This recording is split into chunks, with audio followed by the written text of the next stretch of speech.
સ્વામિનારાયણ હરે સ્વામિનારાયણ હરે. સત્સંગી જીવન પ્રકરણ 5 અધ્યાય 59. તારીખ આજે 25 ડિસેમ્બર 2024. બરાબર. આપણે આ અધ્યાયને વિશે શું જોઈએ છે તો નિશ્વાસમાં જાણવા યોગ્ય તત્વ સ્થિતિ ક્રમનું નિરૂપણ. એટલે યોગી જે છે એણે કયા પ્રકારનો શ્વાસ એને ચાલે છે એ ઓળખીને પૃથ્વી તત્વ પ્રધાન છે, જળ તત્વ પ્રધાન છે, તેજ તત્વ પ્રધાન છે, વાયુ તત્વ પૃથ્વી જળ, વાયુ તેજ અને આકાશ, તેજ વાયુ અને આકાશ, એ પ્રમાણે એ જે એના લક્ષણો હોય તે પ્રમાણે ઓળખીને પછી જે કંઈ કાર્ય હોય એ નિમિત્તે કાર્ય કરવું. જ્યારે એને આકાશ તત્વ પ્રધાન વર્તતો હોય ત્યારે એણે શું છે આત્મચિંતન કરવાનું છે. એટલે આત્મચિંતન કરવા માટેનો પણ સર્વશ્રેષ્ઠ જો સમય હોય તો આ કયો છે? આકાશ તત્વ શ્યામ અને બિંદુ સમાન આકૃતિવાળું જે છે તે જાણેલું કયું છે. બરાબર. પહેલું જે કહ્યું તે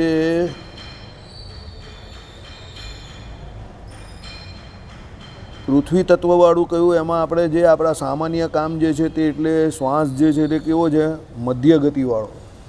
એટલે આપણો સામાન્ય જે શ્વાસ ચાલતો હોય ને મધ્ય ગતિવાળો, તે બહુ ઊંચો નહીં અને બહુ નીચો નહીં. ત્યારે આપણે આ જે કોઈ સામાન્ય કામ આપણા જગત સંબંધી હોય તે કરી શકીએ. બહુ તીક્ષ્ણ કામ કરવાના હોય ત્યારે એમ કહીએ કે શું છે કે સૂર્ય તત્વ જ્યારે પ્રધાન એટલે તેજ તત્વ પ્રધાન હોય ત્યારે તીક્ષ્ણ કામ થાય. બરાબર. ત્યારે શું છે કે ભાઈ તીક્ષ્ણ કાર્ય કરવા માટે શું થાય? પહેલાં તો શ્વાસ એકદમ ઉધ્વ ગતિવાળો થાય. એટલે શ્વાસ બહુ ઊંચે જતો હોય ત્યારે સૂર્ય જે છે તે એમ કહી કે કેવો છે? ઊંચનો. એટલે સૂર્ય સમાન જે સ્થિતિ થાય. એટલે કહેવાનો મતલબ એવો છે કે ત્યારે એમ કહી કે એને તેજ તત્વ પ્રધાન થાય છે. જ્યારે તેજ તત્વને શ્વાસ વિશે શ્વાસ વહે છે, શ્વાસ ઉધ્વ ગતિવાળો થાય, તે ગતિ 4 આંગળ પરિમિત સમજવી. તે સમયે સ્વભાવ તીક્ષ્ણ થાય છે. બરાબર. એટલે આ બધું જે કોઈ યોગી હોય ને એને વધારે ખબર પડે. પ્રેક્ટિકલી જે કોઈ વ્યક્તિ યોગ કરતો હોય અને જેને અનુભવ સિદ્ધ જ્ઞાન હોય તે વધારે સરસ રીતે આને સમજાવી શકે. કેમ? કારણ કે આ જે છે યોગ જે છે તે આખો વિષય પ્રેક્ટિકલ છે. અનુભવ સિદ્ધ જ્ઞાન હોય એની પાસે વધારે સારી રીતે સમજી શકાય. પુસ્તકમાંથી સમજીને સિદ્ધ થવો અઘરો છે. બરાબર. એટલે ગઈકાલે આપણે આ બધી ચર્ચા કરી. હવે આગળ જોઈએ. આ રીતે સ્વામિનારાયણ હરે સ્વામિનારાયણ હરે. આ રીતે શ્વાસગત તત્વના વહન ભેદને અનુસારે તે કર્મમાં પ્રયત્ન કરવું. શ્વાસગત એટલે જે પ્રમાણે તમારો શ્વાસ ચાલતો હોય તે પ્રમાણે આમાં જે કર્મ કરવાના કયા છે એ પ્રમાણે કર્મ કરો તો તમને એમાં ફળ જે છે તે મળે. આપણે સામાન્ય રીતે શું કરીએ છીએ? ગધા મજૂરી વધારે કરીએ, વહીતરું વધારે કરીએ. વારંવાર આપણે જોઈએ છીએ. અનુભવ સિદ્ધ જ્ઞાન પણ એવું જ છે કે કોઈ પણ કર્મ કરીએ એ પહેલાં હોમવર્ક કરવું બહુ જરૂરી છે. કે ભાઈ એ કર્મને કેવી રીતે કરવું. જો હોમવર્ક પ્રોપર કર્યું હોય તો પેલું તોડદાર રહી નહીં જાય આપણું. આપણે પ્રોપરલી હોમવર્ક નહીં કરેલું એટલે આપણું તોડદાર રહી ગયું. પછી ત્યાંથી નીકળ્યા શામળાજીથી, પછી લાઇટ ઝપકી તરત જ 10 મિનિટમાં કે તોડદાર થઈ શકતું હતું. એટલે હોમવર્ક પ્રોપરલી આપણે કરેલું નહીં અને વગર થોડુંક ઓછું હોમવર્ક હતું એટલે આપણે તળાવ સુધી ગયા ને તરસે આવી ગયા. બાકી સમય હતો જ. આપણે 8:30 વાગે પહોંચી ગયેલા તો આપણે 9 વાગે પહોંચતે. બરાબર. ચાલો જે હોય તે.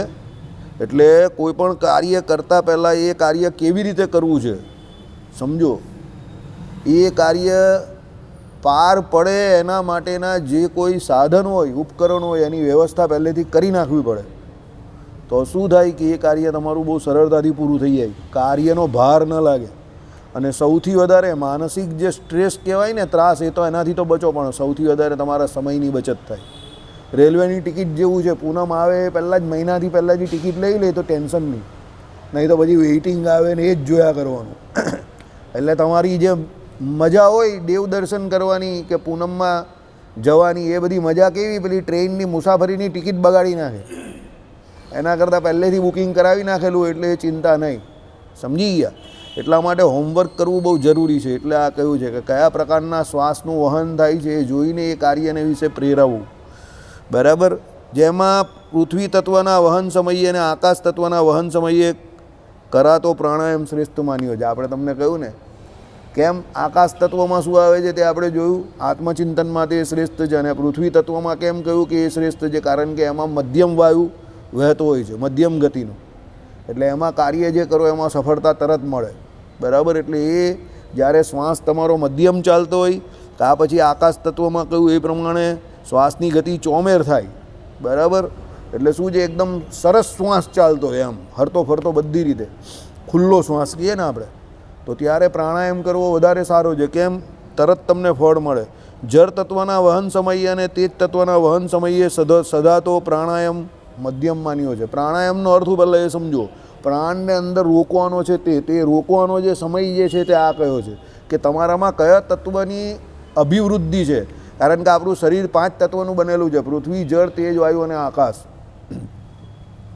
અને એમાં જ્યારે એ શરીર જે વર્તે છે 5 તત્વનું બનેલું, એમાં આપણે મુખ્યપણે અલગ અલગ રીતે સત્વ, રજ અને તમ જેમ ગુણ વર્તતા હોય છે. સમજો, રાત પડે એટલે તમો ગુણ વર્તતો, એ પ્રમાણે એ તત્વના જે કોઈ અભિમાને સહિત આપણું શરીર જે છે તો એ તત્વ પણ એમાં ઘણી વખત મુખ્યપણે વર્તતા હોય. કારણ કે આપણું શરીર જે છે તે પંચમહાભૂતનું જ બનેલું છે. સમજો, જેને દેવો કે દેવ મહાદેવ સિરિયલ જોઈએ છે એને ખબર પડશે.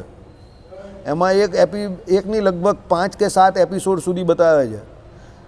શક્તિ જે હતા એનું જ્યારે પેલા દેવી એટલે પાર્વતીજી જો બીજે જે અવતાર થાય છે હિમાલયને ત્યાં, ત્યારે એમને જે સ્વીકારવાના હોય છે કોણ? શિવજી. તો એ પહેલાં આ 5 તત્વોની પરીક્ષા કરે છે. કોની? દેવી પાર્વતીની. કે પૃથ્વી તત્વથી પર થયા છે, બરાબર, જળ તત્વથી પર થયા છે, વાયુ તત્વથી પર થયા છે, તેજ તત્વથી પર થયા છે અને આકાશ તત્વથી પર થયા છે. એ 5 તત્વથી એ પર થયા છે કે નહીં? કેમ એવી એ પરીક્ષા કરે છે? કે પછી શિવજી પૂછે છે, એટલે જવાબ આપે છે ને. શિવજીને પૂછે છે કે ભાઈ તમારે શક્તિ જોડે તમારો તો અનાદિકાળથી સંબંધ છે, તો એને તમારે સ્વીકારવાના તો છે જ, તો તમે આવું કેમ કરો છો? ત્યારે શિવજી એનો બહુ સરસ જવાબ આપે છે કે ભાઈ આના આગલા જન્મમાં એ જ્યારે મને મળેલા તો ત્યારે જે કંઈ ઘટનાઓ ઘટી એનું કારણ મુખ્ય આ હતું. પેલા દક્ષ પ્રજાપતિના યજ્ઞમાં ગયા અને પછી પોતે બળી મૂવા ને એ જે ઘટનાક્રમ થયો, તો એ કંઈ ત્યારે એ સર્વસામાન્ય સ્ત્રીની જેમ એમણે વર્તણૂક કરી, એને કારણે આ કાર્ય થઈ ગયું. એટલે હવે હું એમનો જ્યારે સ્વીકાર કરવા માગું છું તો ત્યારે એમને પહેલાં તૈયાર કરું છું કે એ પ્રમાણે એ પોતે પૃથ્વી, જળ, તેજ, વાયુ અને આકાશ એ 5 તત્વથી ઉઠીને મારી જોડે લગ્ન કરે. એટલે એમ કહી કે પછી લગ્નને વિશે કોઈ પણ પ્રકારની કોઈ માથાકૂટ આવે નહીં. સમજો, એટલે આનું મહત્ત્વ કેટલું છે તે આપણે પુસ્તકમાંથી ના સમજ પડે, પણ આ બધું જ્યારે તમારા જેટલા પણ અનુભવ હોય, જ્યાં જ્યાં તમે જે કંઈ જોયું હોય, સાંભળ્યું હોય, વાંચ્યું હોય, એ બધાને ભેળા કરીને તમે જ્યારે ચેક કરો ત્યારે તમને આઈડિયા આવે કે ભાઈ આ બધી વસ્તુઓ બહુ કામની છે એમ. બરાબર? જ્યાં શક્તિ, જેનું પાણી ગ્રહણ સાક્ષાત શિવ કરવાના હોય છે, તો એ પોતે પણ આ પ્રમાણે કસોટી કરતા હોય તો આપણી કાં વાત કરીએ. એટલે આપણે નાની નાની બાબતમાં જે ડરી જઈએ છે, કે જે એમ કે ફ્રસ્ટ્રેશનમાં આવી જઈએ, સ્ટ્રેસમાં આવી જઈએ, લોકો આટલી બધી આત્મહત્યા કરે છે. બરાબર? લોકોને કંઈ સૂચતું નથી, મગજ બેર મારી જાય, એનું કારણ આ છે કે આપણે આપણી અંદર જે કોઈ વાયુ જે અંદર ચાલતો હોય એને ઓળખતા નથી. આપણા શરીરની અંદર જે કંઈ ચાલી રહેલું છે એ ઘટનાક્રમને આપણે ઓળખ્યા વગર કામ કરવા જઈએ છીએ, સફળતા મળતી નથી. એને કારણે આપણે આ ફ્રસ્ટ્રેશનને આ બધું આવે છે. યોગી જે હોય છે એ શરીરને જીતેલો હોય છે, એટલે એ -ડિગ્રી ટેમ્પરેચરમાં પણ હિમાલયને વિશે રહી શકે છે. હવે એ શરીરને જીત્યો છે એટલે એનો મતલબ એવો નથી કે એકલો શરીરને જીતેલો છે. સૌથી પહેલાં એણે શું જીતેલું? એનું મન જીતેલું છે. બરાબર? તમે યાદ રાખજો, ઠંડી વધારે કોને લાગે ખબર જ તમને? જેનું મન મક્કમ નહીં હોય ને એને ઠંડી પણ વધારે લાગે. જેનું મન મક્કમ હોય એને ઠંડી ઓછી લાગે. તમે જોજો, જે તીખા ભેજાના માણસ હોય ને, અગ્રેસિવ માણસ હોય ને, એને ઠંડી ઓછી લાગે. અને જે ઢીલા જરામ હોય ને, ઠંડા પડી જાય તો એવા જરામ વાતે એને ઠંડી પણ વધારે લાગે. કારણ કે એ પણ મેન્ટલ છે. સમજો, એટલે કહેવાનું તાત્પર્ય શું છે? દરેક જગ્યા પર આપણો જે વ્હીલ પાવર જે છે તે તો કામ કરે જ છે. એટલે વ્હીલ પાવરને સાવ તળિયે બેસાડી દેવો નહીં. નસીબ નસીબનું કામ કરે, તમે ભાગ્ય કહો તો ભાગ્ય ભાગ્યનું કામ કરે. સફળતા મળે, નિષ્ફળતા મળે, ગમે તે મળે, એ બધું પોતપોતાના હિસાબે બધું સાચું છે. અને બધાની પોતપોતાની એક વેલ્યુ છે, સમજો, આપણે ના નહીં પાડતા, પણ સૌથી મુખ્યપણે જો કોઈ હોય તો એ જીવાત્માનો પોતાનો વિલ પાવર છે. તમને કોઈ પણ ઘટના કે દુર્ઘટના તમારું કર્મ કરવાથી રોકતી નથી. યાદ રાખજો, તમને કર્મ કરવાની સ્વતંત્રતા જે પરમાત્માએ આપેલી છે તે આપેલી જ છે, સમજજો. પણ તમે પોતે એ કર્મ કરવા માટે પ્રેરાતા નથી. કેમ? બીજી ઘટનાઓ જે કોઈ ઘટે છે તમારા જીવનમાં એ તમારી ઉપર હાવી થઈ જાય છે. એને કારણે તમે પોતે જે કંઈ સારું કરતા હોવ છો કે જે કંઈ કર્મ કરતા હોવ છો, નિત્ય કર્મ, નૈમિતિક કર્મ, એ જીવ પોતે છોડી દે છે. બાકી એકચ્યુઅલી જે કોઈ તમારી જોડે દુષ્પરિણામોના ફળરૂપ કે તમારા દુષ્કૃતના ફળરૂપ તમને જે કંઈ આ લોકને વિશે પણ કષ્ટ પડે છે એ તમને તમારું કર્મ કરતાં રોકતું નથી કોઈ દિવસ, પણ તમે પોતે છોડી દેવો છો. 80%, 70-80% કેસમાં એવું થાય છે. 15-20% કેસમાં એવું બને કે ભાઈ પેલાને કંઈક દિવ્યાંગ થઈ જાય કે કંઈક એકદમ અતિશય વધારે કોઈ અકસ્માત એવું થઈ જાય અને એને કારણે કોમામાં ચાલ્યો જાય. હવે એ પણ એના પ્રારબ્ધમાં જ હોય તો એના કર્મ બંધ થઈ જાય, તે આખી અલગ વાત છે. પણ એવું 80% કેસોમાં જોવા નહીં આવતું. અનુભવ એવું બતાવે છે કે એ માણસ પોતે જ છોડી દે છે, સમજો, કંટાળીને ને થાકીને. તો હવે આનાથી મને કંઈ ફાયદો નહીં થતો, લાભ નહીં થતો, આટલા વર્ષોથી મંદિર ગયો પણ ભગવાન મારી કંઈ સામે નહીં જોતા, આટલા વર્ષોથી પૂજાપાઠ કરું છું, આટલા વર્ષોથી એમ કહી કે સત્કર્મ કરું છું પણ મારું કંઈ સારું થતું નથી, એમ કરીને એને પોતાને જે શ્રદ્ધા મંદ પડી જાય છે એને કારણે એ જાતે બધું છોડી દે છે. એના માટે જવાબદાર શું છે? આ બધું જવાબદાર છે. કારણ કે એને શું, યોગ દ્વારા, સત્સંગ દ્વારા પોતાના મનને જે મજબૂત કે મક્કમ કરવાનું એ કર્યું નથી. એટલે આવી બધી જે કોઈ પરિસ્થિતિઓ સર્જાઈ છે એને કારણે એના હથિયારો જે છે તે ફેંકી દે છે. સમજી ગયા? બાકી જેને કરવું છે એ તો ગમે એવી મુસીબત હોય કે ગમે એવી એને માનસિક કે શારીરિક તકલીફ હોય એનાથી ઉપર ઉઠીને કામ કરે જ છે. ખબર છે તમને? એક વ્યક્તિ પગના અંગૂઠાથી પેઇન્ટિંગ કરતો હતો અને બહુ સારો પેઇન્ટર હતો. પગના અંગૂઠા અને આંગળી છે ને એની વચ્ચે બ્રશ લગાવે ને પછી પેઇન્ટ કરતો હતો અને બહુ સારો પેઇન્ટર હતો, સમજો. એના હાથ નહીં હતા, એનો વિલ પાવર બહુ સ્ટ્રોંગ હતો અને એની ઇમેજિનેશન પાવર એનો એનાથી વધારે સ્ટ્રોંગ હતો, કલ્પના શક્તિ.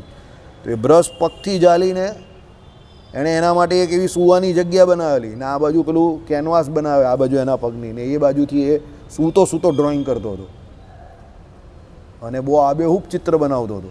એ શું હતું? એનો વિલ પાવર હતો, સમજો. એટલે આપણો વિલ પાવર કોઈ દિવસ ડાઉન નહીં થવો જોઈએ. અને મેં મારા જીવનમાં જોયું છે, સામાન્ય રીતે જે વ્યક્તિની પરિસ્થિતિ સુધરતી નથી, સમજો, કે કાયમ માટે એકની એક જ પરિસ્થિતિ રહી છે, એમાં સૌથી વધારે જો કોઈ જવાબદાર હોય ને તેનો વિલ પાવર હોય છે.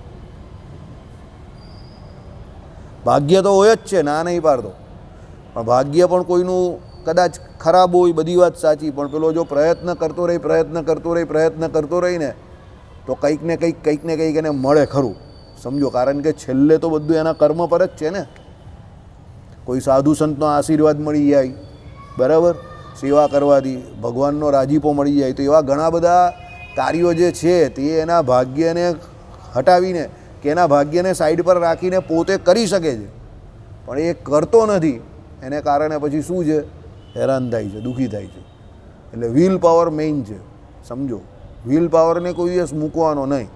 જીવે ત્યાં સુધી, પેલું કહે ને, દરજીનો છોકરો જીવે ત્યાં સુધી સીવે, કહેવત છે એક ગુજરાતીમાં આપણા, કે દરજીનો છોકરો જીવે ત્યાં સુધી સીવે. એનો મતલબ શું થયો? કે એ જીવે ત્યાં સુધી એનું કર્મ કરે છે.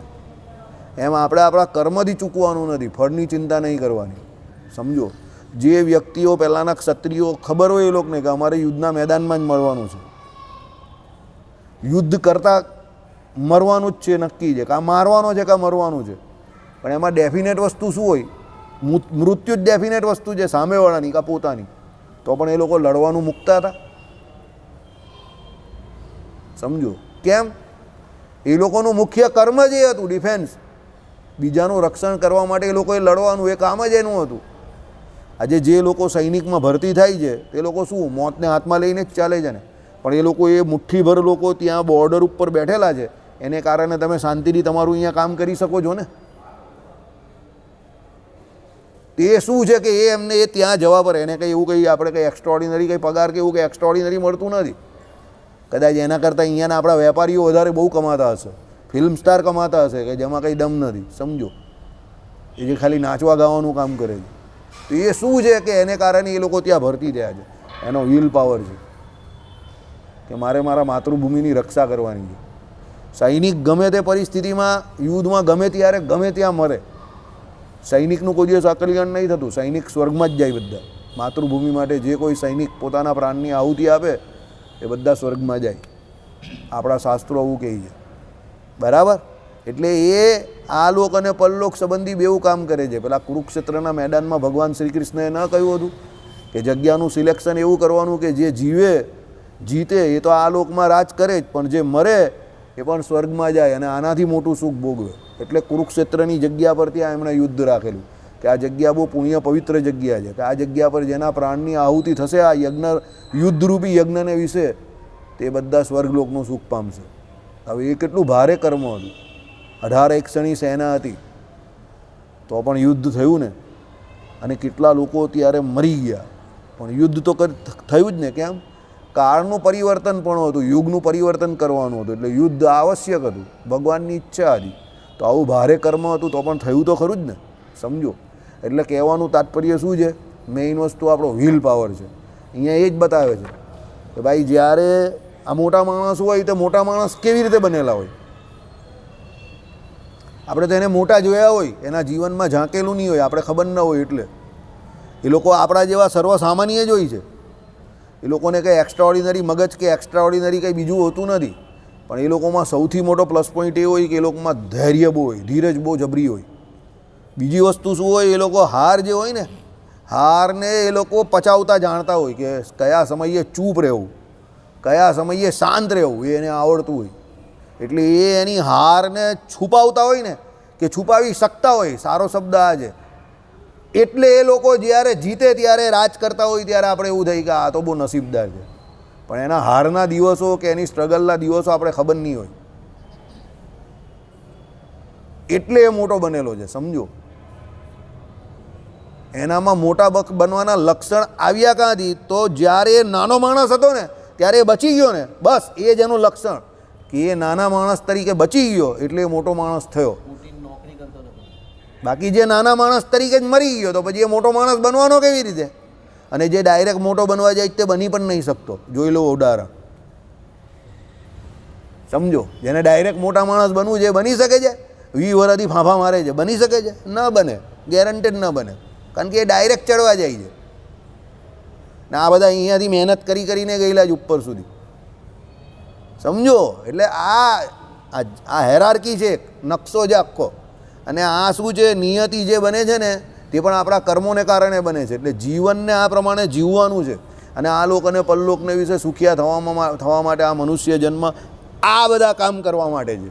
એટલે યોગનું મહત્ત્વ આપણા જીવનમાં એટલે કહ્યું છે કે યોગ કોઈ કૂતરો બિલાડો નહીં કરવાનો, મનુષ્ય જન્મમાં રહીને આપણે જ કરવાનો છે. અને એનાથી ભગવત પ્રાપ્તિ થઈ શકે છે. એટલે ભગવાને આ બધું છેલ્લે જતાં કહ્યું છે.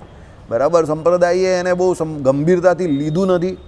એ આપણું હવે બેડ લક કહેવાય. બાકી આ મુદ્દાને ગંભીરતાથી લેવા જેવો છે. એક રામદેવજીએ ગંભીરતાથી લીધો, 20,000 કરોડની એણે તો પોતે કંપની બનાવી દીધી ને આખા દુનિયામાં યોગ કરી નાખ્યું. એણે 20 વર્ષમાં જ કરી નાખ્યું. બરાબર. કેમ? એને ગંભીરતાથી લીધો. એટલે 2000ની સાલ પહેલાં આપણે ત્યાં યોગને બધા જાણતા હતા, પણ કરતા કેટલા લોકો હતા? સ્કૂલમાં કરાવતા હતા, છોકરા હસતા હતા અમારા સમય પર. બરાબર. આજે એને ગલીએ યોગ કરી નાખ્યું. બધા નાના ક્લાસ ચલાવતા થઈ ગયા. બરાબર. કોને કારણે? રામદેવજીને કારણે. સમજી ગયા?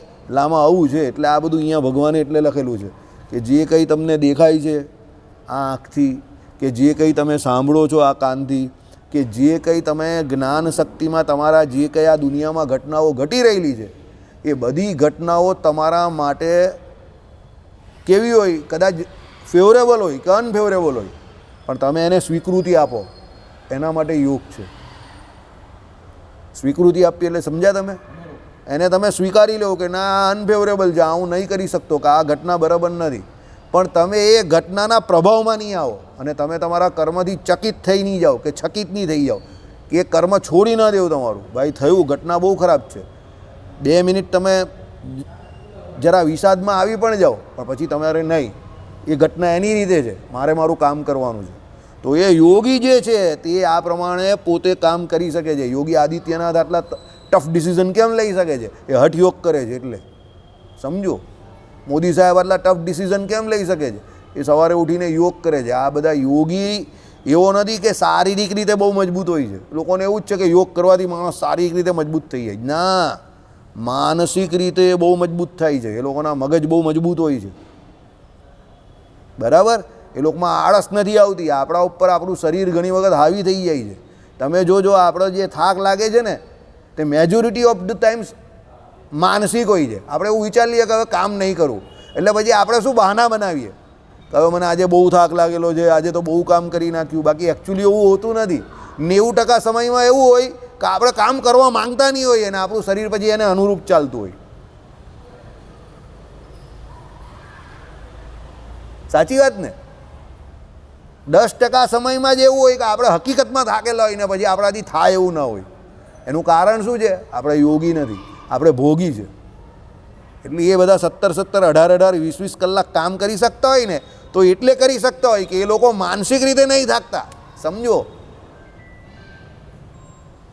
જોઈ લો, તમારી બાજુમાં જ ઉદાહરણ છે. આ માનસિક થાકનું બેસ્ટ ઉદાહરણ છે.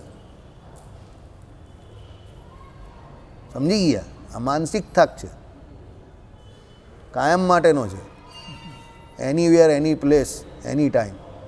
આઈડિયા આવી ગયો?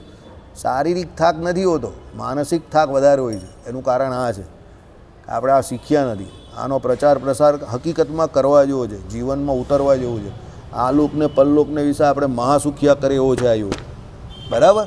ચાલો, એટલે હું આટલી બધી આને વાત એટલે કરું છું આની, કે આની ચર્ચા આપણે સંપ્રદાયમાં કે કોઈ જગ્યા પર એટલી થતી નથી, અને આપણા ગ્રંથોમાં આનું બહુ વિશેષ મહાત્મય કહ્યું છે, પણ આપણે કરતા નથી. એટલે મને એમ થાય કે ભાઈ આપણે શરૂઆત તો કરીએ, બરાબર, પછી હરી ઈચ્છા આપણે આપણું કામ તો કરીએ, ભાઈ ભગવાન ઉપર છોડી દેવાનું. ચલો, પછી શું કહ્યું કે ભાઈ વાયુ તત્વના વહન સમયે કરાતો પ્રાણાયામ તો કનિષ્ઠ જાણો. વાયુ તત્વ ચાલતું એટલે ગોળ ગોળ ગોળ બધું ફરે, ત્યારે મગજ તમારું ગોળ ચકદોડે ચાલતું હોય તો ત્યારે કનિષ્ઠ જ થાય ને. વાયુ આમ પણ કાંઈ રહેવા દે છે, બધું ઉડાડીને લઈ જાય, ત્યારે તો સ્થિર થવું અઘરું હોય છે.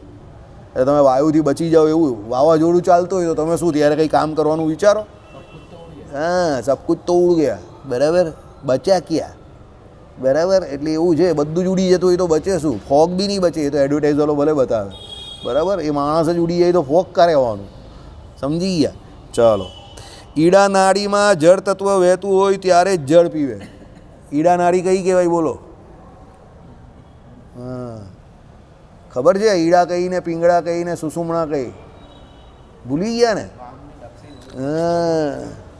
હા, જમણી ઈડા છે આ, પછી આ પિંગળા ને આ સુષુમણા, બરાબર. એટલે ઈડા નાડીમાં જ્યારે શું જળ તત્વ વહેતું હોય ત્યારે જળ પીવે, એટલે પાણી પીવે ને.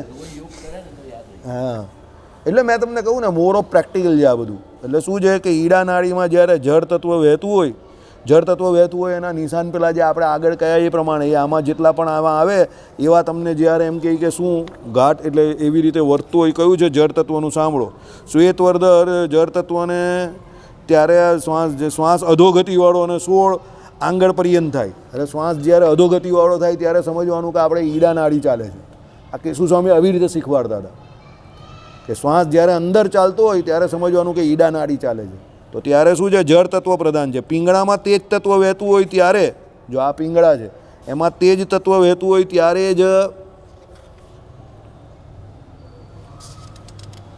ભોજન અને મળોત્સર્ગ કર્મને કરે, બરાબર. કારણ કે તેજ શું કામ કરે છે?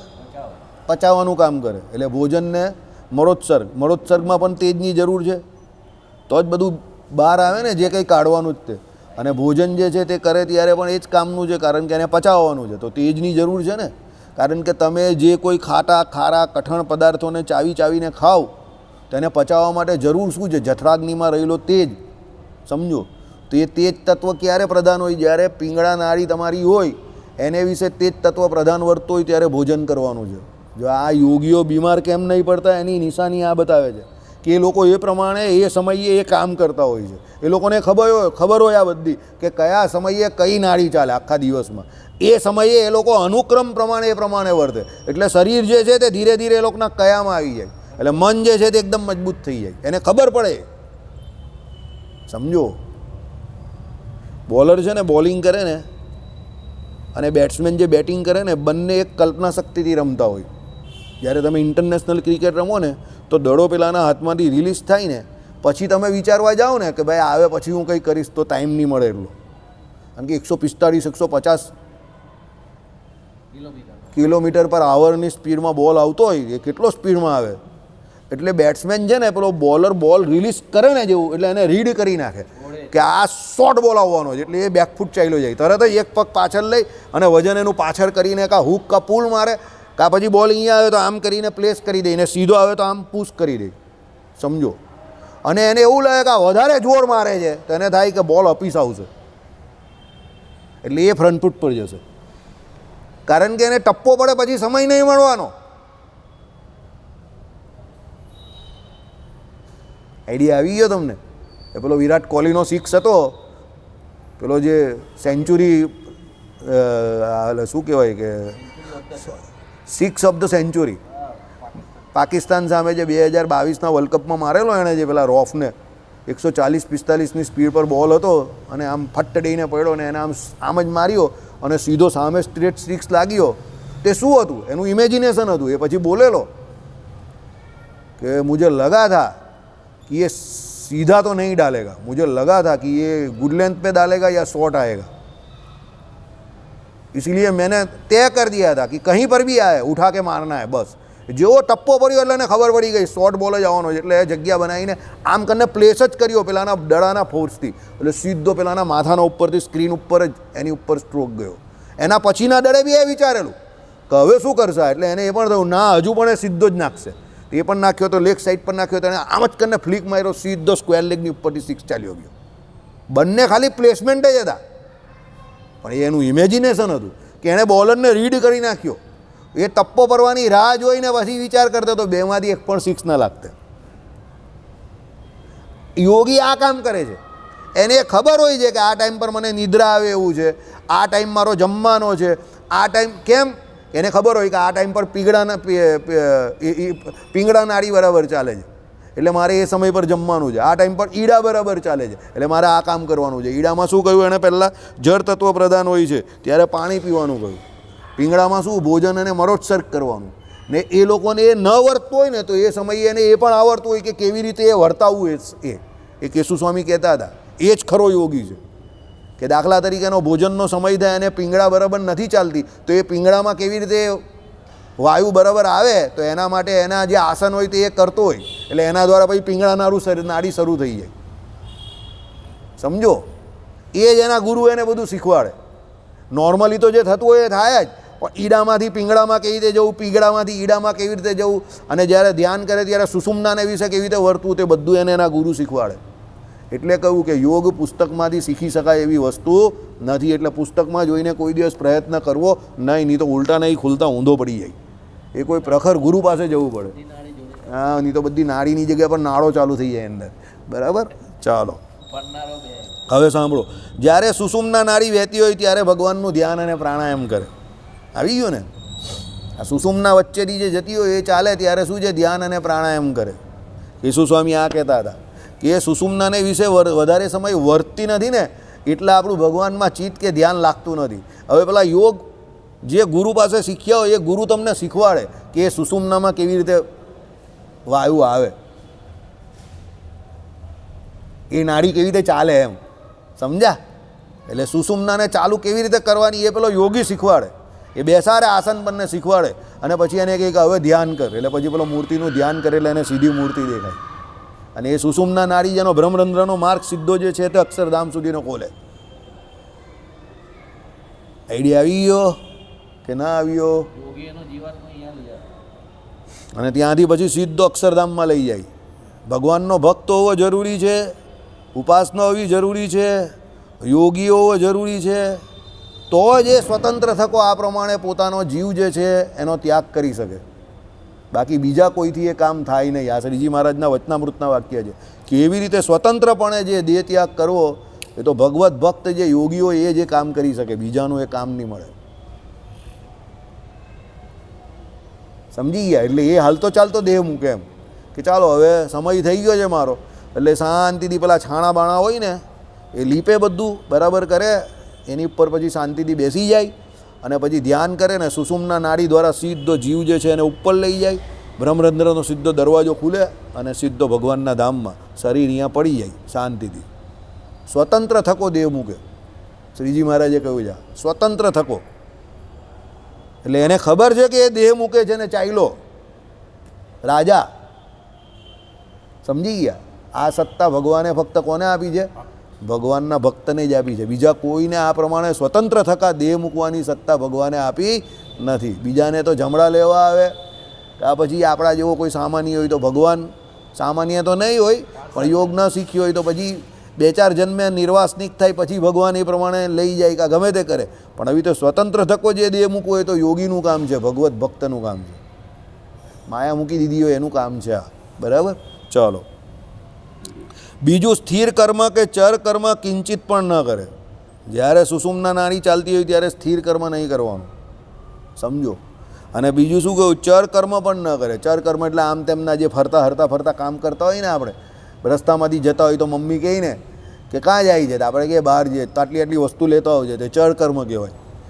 બેસનવાળાની દુકાને ગયો તો બેસન લઈ આવે, શાકભાજી ત્યાં ગયો તો 3-4 જગ્યા બધી શાકભાજી લઈ આવે, બધા ચર કર્મ છે. હવે એ બધું કર્મ કરવાનો સમય નથી. જ્યારે સુષુમ્ના નાડી ચાલતી હોય ત્યારે શું કરવાનું છે? ભગવાનની મૂર્તિનું ધ્યાન અને પ્રાણાયામ કરવાનું છે. બરાબર? ચાલો. હે દિવસે ચંદ્ર સમાન સંબંધી નાડી ઈડાને ચલાવે. દિવસે ચંદ્ર નાડી જેમ ચાલે તેમ યત્નથી અભ્યાસ કરો. બરાબર? ચંદ્ર નાડી કઈ છે? તે કઈ? ઈડાને. બરાબર? અને રાત્રિએ તો સૂર્ય સંબંધી નાડી પિંગળાને ચલાવે. એટલે ઉલટું છે, સમજો. દિવસમાં સૂર્યનારાયણની હાજરી હોય ત્યારે કઈ ચલાવવાની છે? ચંદ્ર સંબંધી નાડીને ચલાવવાની છે. બરાબર? ઈડાને. અને રાત્રિએ કોને ચલાવવાની છે? સૂર્ય સંબંધી નાડી પિંગળાને ચલાવે. જળ પાનાદી સમયે તો નાડીને ઉક્ત પ્રકારથી વિપરીતપણે ચલાવે. શું લખ્યું? જળ પાનાદી સમય, એટલે જળપાન આદિ કરવાનો હોય ત્યારે ઉપર કહ્યું, એનાથી ઉલટું હોય તો કહી જ દીધું ને આગળ. જળપાન ક્યારે કરવાનું છે કહ્યું ને આગળ. હા, જળપાન માટે તો પેલું કહ્યું ને આયરું, ઈડા નાડીમાં જળ તત્વ છે ત્યારે જ પીવે. બરાબર? એટલે ઈડાને ચલવે ને. એટલે આગળ તો કહ્યું કંઈ નહીં, એને જોંગું થઈ ગયું. બરાબર? ફિલ જેકોસનો ભાઈ છે. હા, ચાલો. યોગીએ શુક્લ પક્ષ ચંદ્રનો સમજવો અને કૃષ્ણ પક્ષ સૂર્યનો સમજવો. શું કહ્યું? શુક્લ પક્ષ ચંદ્રનો. શુક્લ પક્ષમાં શું થાય? એમ પણ ચંદ્રની કળા વધે ને, એટલે એ વધે એટલે શુક્લ પક્ષ થયો ને, એટલે ચંદ્રનો થયો. બરાબર છે? અને કૃષ્ણ પક્ષમાં શું થાય? ચંદ્રની કળા ઘટે એટલે એ સૂર્યનો થયો. બરાબર? એ તો ઇઝી છે અને એમાં સીધું જ આવે છે.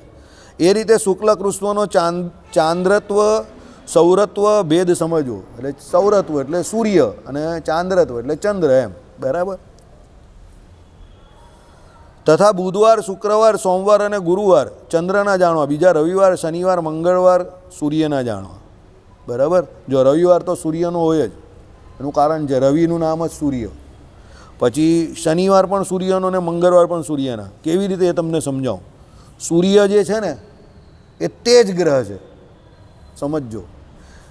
એટલે રવિવાર તો સૂર્યનો વાર છે તેજ, મંગળ પણ તેજ ગ્રહ છે અને શનિ પણ તેજ ગ્રહ છે. આ બધા તેજ ગ્રહ હોય. આ કુંડળીમાં તમે જુઓ ને, જેની કુંડળીમાં જે પ્રધાનપણ હોય ને તે માણસની પર્સનાલિટીમાં એવું દેખાય તમને, સમજજો. હવે દાખલા તરીકે તમને કહું કે આ બધા જે સોપારી ફોડું ને આ બધા હોય ને, પેલા કિલર ને એ બધા, એ લોકોના શનિ બહુ ખતરનાક હોય. એટલે એ લોકો શું રેકી કરે કે બધું કરે ને, એ શનિ બહુ ક્રૂર સ્થાનમાં બેઠેલો હોય. એટલે એ લોકો શનિ બગડેલો હોય ને એવું હોય, એટલે એ લોકો છે ને ક્રૂર કર્મ કરતાં ડરે નહીં, મારી નાખે, ખૂન કરી નાખે ને એવું બધું કરે. બરાબર? એટલે એવા વ્યક્તિઓ જે હોય ને તે ક્રૂર કર્મ કરવાના થાય. અને એ શનિ જે છે ને એ જ એને પહેલાં ઉપર સુધી લઈ જાય ને પછી છેલ્લે એને નીચે સુધી એ જ ફેંકે. બેસ્ટ એક્ઝામ્પલ તમને કહી દઉં, હર્ષદ મહેતા. હર્ષદ મહેતા જે પેલું સ્કેમ 92 કરેલું ને આખું શેરબજારનું કૌભાંડ, બરાબર? એ જે વેબ સિરીઝ આવેલી એના એન્ડમાં બોલે છે કે ભાઈ આ પ્રમાણે 92માં જે સ્કેમ થયું તે પ્રમાણે ગવર્મેન્ટે ઘણા બધા અમેન્ડમેન્ટ્સ લાવ્યા અને કાયદા બદલ્યા અને પછી શેર બજાર ઈમાનદારીથી ચાલે એના માટે ઘણા બધા પ્રયત્ન કર્યા, પણ ત્યારથી માંડીને આજ સુધી શેર બજાર જે કંઈ છે તે બરાબર ચાલ્યું નથી. આવી રીતે કોઈને કોઈ સ્કેમ ચાલતું જ રહી છે, કારણ કે બજાર બહુ મોટું છે અને એમાં ઘણા બધા પ્લેયર્સ આ પ્રમાણે આવે છે અને પોતપોતાના હિસાબે પ્લે કરે છે અને સટ્ટો રમીને ચાલ્યા જાય છે, અને એને કારણે જે સામાન્ય માણસ હોય છે એના પૈસા ફસાઈ જાય છે. સમજો, એ અત્યાર સુધી ચાલે છે એમ. હર્ષદ મહેતા અને પેલો જે કેતન પારેખ હતા એ લોકોના નામ આવી ગયેલા. એ શું આને કારણે, શનિને કારણે. એનો શનિ બગડી ગયેલો એટલે એ નીચે આવી ગયેલો. બચ્ચન સાહેબ, એને પણ શનિને કારણે એ પ્રોબ્લેમ થયેલા. પછી શનિ એમણે ધારણ કર્યો, જે કંઈ કરવાનું હતું તે કહ્યું. આપણા ગુજરાતના એક જ્યોતિષે કહેલું. એટલે બચ્ચન સાહેબની આંગળીમાં જોજો તમે, એકદમ ડાર્ક બ્લુ કલરનો એ શનિનો નંગ એમણે ધારેલો છે. એ 1997-98માં આપણા ગુજરાતના એક જ્યોતિષે ધરાવેલો એમને, અને એ પછી જ એને કેબીસી મળી અને પાછી એની લાઈફ આમ ઊભી થઈ ગઈ. બરાબર. બચ્ચન સાહેબ અને પરેશ રાવળ સાહેબની કુંડળીમાં ખાલી આ એક જ બહુ મોટો ફરક છે, શનિનો ફરક છે. બચ્ચન સાહેબનો શનિ સારો છે એટલે એ બહુ ઉપલા સુપરસ્ટાર જે સ્ટારડમ કહેવાય ને તે એને લીધે એને મળેલું છે. પરેશ રાવલને જે સ્ટારડમ ઓછું મળેલું છે એનું કારણ આ શનિ છે. ને કર્મ પણ તમને ખબર પડે જ છે. પહેલાંનું બહુ અનુક્રમથી જીવન ચાલે છે. સવારે 4:30-5 વાગ્યાથી જાતે બધા કામ કરે છે અને 82 વર્ષે પણ એ માણસ બહુ અનુક્રમથી જીવે છે. સમજો, પેલા ભાઈ હવે બધા સમજી ગયા તમે. એટલે એ ફરક બતાવે તમને, સમજો. એટલે એ પ્રમાણે આ વારો પણ કયા હોય કે ભાઈ જ્યારે એમ કહે કે સૂર્યના વાર હોય તો એ બધા કેવા કડક વાર કહેવાય. શનિવાર છે, મંગળવાર છે, આ બધા કડક વાર. પછી આ તમે જોઈ લો, ચંદ્ર જે છે તે મૃદુ ગ્રહ, તો બુધ જે છે તે કોણ છે? તો ચંદ્રનો દીકરો છે. એટલે બુધવાર આમ પણ બરાબર. બુધ એટલે ઠંડો, મૃદુ ગ્રહ. બુધ કેવો ગ્રહ? કુંડળીમાં જે ગ્રહ જોડે બેઠેલો હોય એના જેવો થઈ જાય, એને અનુવર્તી વર્તે, એના પોતાના કોઈ નિર્ણય ના હોય. તમે જોજો જીવનમાં ઘણા માણસ તમને એવા જોવા મળે કે જેના પોતાના કોઈ નિર્ણય ના હોય, એ બીજાના જે કોઈ નિર્ણય હોય ને એની પર જ ચાલતા હોય. પેલાએ આમ કહ્યું, પેલાએ આમ કર્યું, પેલાએ આમ. અને એ લોકો સામાન્ય રીતે એવું જોવા મળે કે બીજાની પાછળ જ રહેતા હોય. એ લોકો આગળ આવીને નહીં કંઈ કામ કરી શકે. સમજો. અને સામાન્ય રીતે ઘણી બધી જગ્યા પર તમે જુઓ ને તો સૂર્ય અને બુધ જે છે ને તે સાથે હોય ઘણા બધાની કુંડળીમાં, કારણ કે બંનેનો સમય છે ને એક સરખો જતો હોય. એટલે સૂર્ય બુધ સાથે જેને હોય ને તે નસીબદાર, કારણ કે એમાં શું થાય, સૂર્યને અનુવર્તી પેલો બુધ વર્તે ને, એટલે સૂર્ય કેવો એગ્રેસિવ ગ્રહ છે. હવે સૂર્ય સારો હોય અને એને અનુવર્તી પેલો બુધ વર્તે એટલે બુધ બુદ્ધિનો ગ્રહ છે. સમજો, એટલે પેલો સૂર્યના એગ્રેશનને કારણે પેલો બુધ પણ બુદ્ધિ આપે. એટલે એ માણસ જે છે ને એની પ્રતિભા કંઈ ઓર હોય. અને બુધ આદિત્ય યોગ કયો છે જ્યોતિષશાસ્ત્રમાં. બુધ એટલે બુધ અને આદિત્ય એટલે સૂર્ય. સામાન્ય રીતે જે વ્યક્તિઓ સેલિબ્રિટી હોય, યશ માન પ્રતિષ્ઠાવાળા હોય, એ બધાના સૂર્ય બુધ જે હોય ને તે બહુ સારા હોય, કારણ કે બુદ્ધિથી કામ કરતા હોય એ લોકો. અને એ લોકોની જે આભા હોય ને, જે પ્રતિભા, જેને કારણે લોકો એ લોકો તરફ આકર્ષાય, પર્સનાલિટી આપણે જે કહીએ ને સામાન્ય રીતે પર્સનાલિટી, એ સૂર્યને કારણે હોય. અને બુદ્ધિ અને બુધ જેને બુદ્ધિ આપે. એટલે સૂર્ય બુધ સારા હોવા બહુ જરૂરી છે. જનસંપર્કમાં રહેતા લોકો જે પણ કંઈ હોય 25, 50, 100, 200 માણસને રોજ મળતા હોય ને એમાં જે લોકોના કામ કરતો હોય ને એની જે પોપ્યુલારિટી હોય, સમજો, એ જનસંપર્કમાં જોડાયેલો વ્યક્તિ જે પણ કોઈ હોય એના સૂર્ય બુધ બહુ સારા હોવા જરૂરી છે. બુધ એની વાચા આપે એને, ક્યારે શું બોલવું, કેટલું બોલવું, કાં ન બોલવું, એને બુધ શીખવાડે. અને સૂર્ય જે છે તે એને પ્રભાવ આપે. એટલે જે વ્યક્તિ જનસંપર્કમાં કામ કરતા હોય, માર્કેટમાં કામ કરતા હોય, ઘણા બધા લોકોને રોજ મળતા હોય, સમજો, જે વ્યક્તિઓ આપણે ઘણા બધા ટીચર્સ હોય એટલે સ્ટુડન્ટને મળતા હોય, નેતા હોય, અભિનેતા હોય, આ બધા જે લોકો હોય એ લોકોના સૂર્ય બુધ સારા હોવા બહુ જરૂરી છે. કારણ કે એણે બધાને સેટિસ્ફાઈ કરવાના છે. જો એને કોઈનું કામ નથી કરવું ને તો પણ પેલાને એવું મોડા પણ ન કહેવાય કે મારે તારું કામ નહીં કરવું, કે પેલાનું કામ નથી થવાનું તો પણ એને એમ ના કહે કે તારું કામ નહીં થવાનું. કરતો રહે પ્રયત્ન, કોઈને કોઈ દિવસે થઈ જશે. આ બુધ કરાવે. અને જેની વાણી દૂષિત હોય તે તરત જ જવાબ આપી દે વિચાર્યા વગર, રૂડ રૂડ કરીને ધામ ધામ ધૂમ, એટલે ધડાકા ભડાકા થઈ જાય. કામ તો બગડે, સંબંધ પણ બગડે. સમજી ગયા? એટલે આ લોચા આવવા પડે. એટલે મેચ્યોર બનવું હકીકતમાં અનુભવનું કામ છે, બહુ અઘરું કામ છે, કઠણ કામ છે. પણ આ બધી વસ્તુ અંદર મેટર કરતી હોય છે. એટલે તમે જો ચંદ્ર જોડેના દિવસ બધા જો બુધવાર એવો, શુક્રવાર પણ એવો. શુક્ર પણ મૃદુ ગ્રહ છે.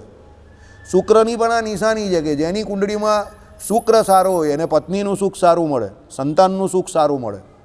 પણ જ્યારે શુક્ર જોડે કોઈ તેજસ્વી ગ્રહ આવી જાય, સમજો દાખલા તરીકે સૂર્ય આવી જાય, તો એને છોકરા થવામાં તકલીફ પડે, પત્નીના સુખમાં પણ ઉણપ આવે. મંગળ આવી જાય તો વધારે તકલીફ.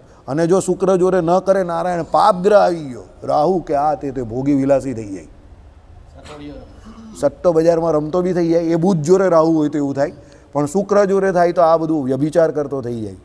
પર સ્ત્રી ગમન જે કહીએ ને તે પાપ ગ્રહ ન કરવાનું બધું કરાવે. બરાબર. એટલે શુક્ર જે છે તે પણ મૃદુ ગ્રહ છે, એટલે એ પણ ચંદ્રની હરોળમાં જાણો. બરાબર. જે ચંદ્ર શુક્ર જેને ભેગા હોય એની ઉપર સામેવાળી એટલે વિરુદ્ધ જે ઓપોઝિટ સેક્સ કહેવાય એનું આકર્ષણ બહુ હોય. ચંદ્ર શુક્રવાળા હંમેશા રૂપાળા દેખાતા હોય, એકદમ રૂપાળા દેખાય. બરાબર. એ લોકોની આભા જ કંઈ ઓર હોય, પણ એ લોકોના જે રૂપ જે છે તે એના માટે વરદાન કરતાં વધારે ઘણી વખત શાપરૂપ થાય. કારણ કે ઘણા બધા લોકો એની પર પછી દાણા નાખતા થઈ જાય, એટલે તકલીફ એ થઈ જાય. સમજી ગયા? એટલે પછી ગમે ત્યારે માણસમાં ગમે એટલું પ્રભુત્વ હોય પણ ગમે ત્યારે પડે તો ખરો જ ને પછી. સમજો? એટલે એ પ્રોબ્લેમેટિક છે ઘણી વસ્તુ. બરાબર. એટલે કહે ને કે ઘણી વખત કોઈ વરદાન હોય ને તમને એ પણ કેવું થઈ જાય? શ્રાપરૂપ થઈ જાય. બરાબર. ચાલો, એટલે એ શુક્ર છે. પછી સોમવાર તો ચંદ્રનો જ છે, કારણ કે સોમનો અર્થ જ ચંદ્ર થયો, એટલે સોમવાર તો એ જ થયો. અને ગુરુ. બરાબર. તો ગુરુ અને ચંદ્ર. હવે ગુરુ જે છે એની પત્ની તારા. હવે તારાના સંબંધ જે બુધ જોડે થયા એના થકી ચંદ્ર થયેલા. હા સોરી, ચંદ્ર જોડે થયા એની જોડે બુધ થયેલા. કોના? ચંદ્રનો સંબંધ તારા જોડે થયેલો, એને કારણે બુધની ઉત્પત્તિ થયેલી. બરાબર. એટલે બુધ જે છે તે આનો સાવકો પુત્ર થાય, એટલે સગો પુત્ર ન થાય. કોનો? ગુરુનો. પણ સામાન્ય રીતે એવું જોયું છે કે ગુરુ સજ્જન પુરુષ છે, સાધુ પુરુષ. ઘણા લોકો એવા હોય ને કે તમે ગમે તે કરો એની જોડે એને કંઈ લેવા દેવા જ નથી. એટલે ગુરુ એક એવો ગ્રહ છે કે એ તમારી કુંડળીમાં શુભ હોય કે અશુભ હોય, પણ તમને સામાન્ય રીતે એ અશુભ ફળ નથી આપતો. પણ શુભ હોય તો શુભ ફળ આપે, અશુભ હોય તો ફળ ઓછું આપે, પણ અશુભ ફળ નહીં આપે, બગાડે નહીં. સમજી ગયા? પણ બીજી એક એની સાઈડ ઇફેક્ટ પણ છે. જેને કર્કનો ચંદ્ર પહેલે જ પડેલો હોય, સમજો પહેલો કર્કનો ગુરુ પહેલાં સ્થાનમાં જો, એ ઊંચનો કયો છે એકદમ, એવા વ્યક્તિઓમાં સામાન્ય જે આપણે રોજબરોજનું જે વ્યવહારિક જે કહેવાય ને એ થોડું ડાઉન હોય. કોમન સેન્સ જે કહીએ ને એ થોડું ડાઉન હોય. ઊંચનો ગુરુ છે તો પણ ડાઉન હોય. એવું અમે પ્રેક્ટિકલી જોયું છે ઘણા બધાનું. કેમ એવું હોય? બાબા કામદેવ ઊંચનો ગુરુ છે કર્કનો, બોલે છે ને એ પ્રમાણે, એ તમને ખબર પડે. સમજો, ઊંચનો ગુરુ છે તો પણ ડાઉન છે. એનું કારણ એ છે કે એ લોકોમાં વધારે પડતા અમુક સમયે સજ્જન પુરુષના ગુણ આવી ગયા. તમે સમજો હું જે કહેવા માગું છું તે. એટલે પેલો ગુરુ સજ્જન વ્યક્તિ છે ને, એટલે પેલો ઊંચનો ગુરુ થઈને પહેલે જ બેસી ગયો, એટલે વધારે પડતા સજ્જન પુરુષના ગુણ આવ્યા. એટલે જે કોઈ જરા આમ તેમ વાત થતી હોય એની એને હૂજ નહીં પડે કે આ કયા ટોનમાં બોલે છે, કેમ બોલે છે, કયા સમય પર બોલે છે, આ વાતનું અર્થઘટન શું કરવું એને સમજ નહીં પડે, કારણ કે એ અતિશય સજ્જન પુરુષની જેમ વિચારે છે. પેલો ઉપર ગુરુ બેઠેલો જ ને એટલે. સમજો? એટલે તર્કપણું જે કહેવાય ને, તાર્કિક બુદ્ધિ, એનો અભાવ થઈ જાય એનામાં. હવે દાખલા તરીકે કોઈને આપણે એમ કહીએ કે ભાઈ આ બાબા કામદેવ જેવો છે, તો પેલાને એ વસ્તુ ખબર નહીં પડે કે આને કામદેવ કેમ કયો છે. સમજો? કેમ? એનો પેલો ગુરુ છે એને કારણે એને ખબર નહીં પડતી. એ ગુરુ અતિશય સજ્જન છે. કર્કનો ગુરુ ઊંચનો પહેલે લઈને બેઠો છે એ વ્યક્તિ. એટલે શું થાય? એ પેલો જે બોલ્યો ને એ પ્રમાણે જ એને લઈ, પણ એને ઉપમા તરીકે કહ્યું છે કે કયા સંજોગોમાં કહ્યું છે કે કેમ કહ્યું છે એને સમજ ન પડે. આઈડિયા આવી ગયો? એટલે ગુરુની આ નિશાની છે કે ભાઈ એ સજ્જન છે. અશુભ ગુરુ હોય તો પણ એ અશુભ ફળ નથી આપતો. એટલે અહીંયા ગુરુને પણ ચંદ્રને અનુગામી તરીકે લીધો કે હવે ગુરુનો સગ્ગો છોકરો તો છે નહીં એ ચંદ્ર. સમજો? તારા થકી બુધ એ પ્રમાણે થયું છે, એટલે સોરી, બુધ એનો સગ્ગો છોકરો હતો, એટલે ચંદ્ર તો એનો કટ્ટર દુશ્મન છે ને આમ, કારણ કે ચંદ્ર અને તારાના જે કોઈ સંબંધને કારણે બુધની ઉત્પત્તિ થઈ, તો ચંદ્રને તો એ મારવા જોઈએ ને, કોઈ બીજો માણસ હોય તો શું કરે ને, ઉચકીને બહાર ફેંકી દઈ ને. તો પણ ગુરુ અને ચંદ્ર કેન્દ્રમાં બેઠેલો હોય તો એ ગુરુચંદ્રનો ગજ કેસરી યોગ વ્યક્તિને ટોપ પર લઈ જાય. ગજ કેસરી યોગની નિશાની ખબર સૌથી મોટી અહીંયા છે ને, આ ચીબુક પર આમ નાનો ખાડો હોય. વિનોદ ખન્નાને હતો, વિનોદ ખન્નાને જોયેલા કોઈએ? તો વિનોદ ખન્નાને અહીંયા આમ ખાડો હતો, જોજો.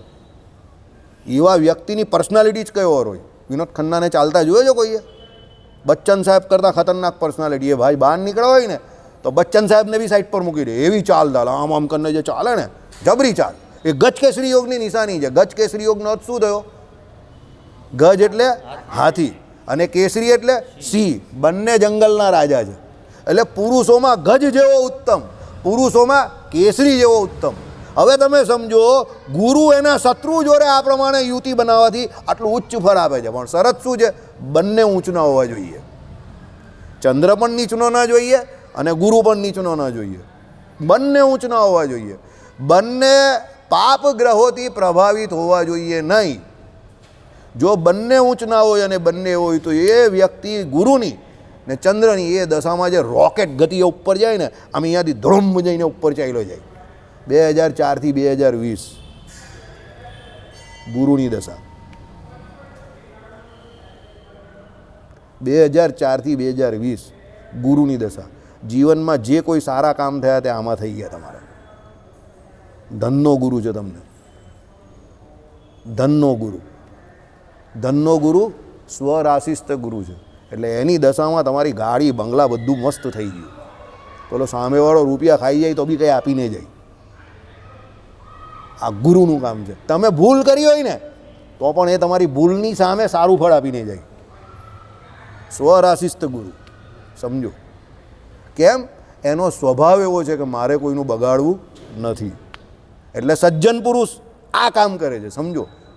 હવે આ બધી વસ્તુઓ કેવી છે સમજો. આપણે જે દુનિયામાં રહીએ છીએ ને એમાં કેવું હોય કે આ ભાઈ મને કંઈ બોલ્યા ને તો મારે એને પણ કંઈ બોલવાનું ગમે ત્યારે દાઢમાં રાખીને. પેલા ભાઈએ મારું કંઈ બગાડ્યું ને એટલે મારે પણ એને દાઢમાં રાખીને ગમે ત્યારે એનું બગાડવાનું. પેલો સુનિલ બહુ મગજમારી કરે જ ને, મને વચ્ચે આવે જ ને તો ગમે ત્યારે એને નીચો પાડવાનો. આપણે એક આવી દુનિયામાં રહીએ જ અત્યારે.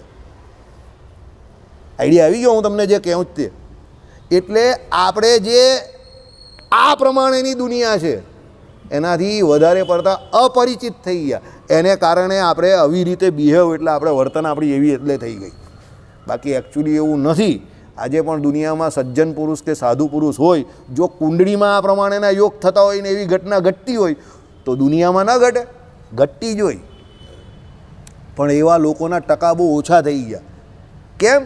એ જે સહજપણે વર્તવું ને, સમજો, એ અત્યારે બહુ સહજ નહીં રહ્યું. કારણ કે સામેવાળા વ્યક્તિઓ સહજ નહીં હોતા ને.